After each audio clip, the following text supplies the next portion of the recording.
In today's video, I'm going to teach you how to invite team members and collaborate in Kreo. We'll go step by step from signing in to sharing your work and keeping the conversation organized so you can bring your team up to speed quickly and securely. Start by opening Google Chrome. In the address bar at the top, type Kreo.net and press enter. Make sure you spell it correctly so you land on the official site. Once the page loads, click Log In. On the sign-in screen, enter your email and password, then click Log In. Use your work email if your organization manages access, and make sure you're signing into the correct workspace if your account has more than one. After you're in, look to the top right and click Invite Members. This is where you'll add people to your team so they can view or contribute to your projects. Click Add User to open the invite form. In the email field, type the team member's email address carefully to avoid typos that could delay access. You can repeat this process later to add more teammates. Next, assign the appropriate role or permissions. Choose View for people who only need to see drawings, estimates, or reports without making changes.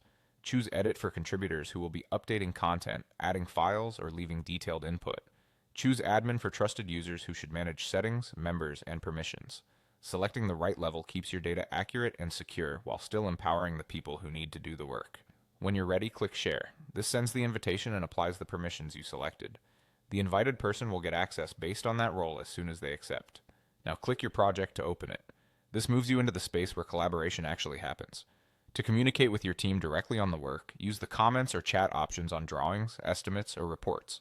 Keeping conversation attached to the exact item you're discussing reduces confusion and preserves an audit trail. Be specific in your messages, reference sheet names, line items, or report sections, so others can follow along and respond quickly. When you need to give access to a specific item, click Share on the file or report. This is useful when someone outside the core team needs to review a document without broader workspace access. Confirm the permission level before sending to ensure they can only do what's intended. That's it. You've logged in, invited members, set the right roles, opened your project, communicated in context, and shared files responsibly.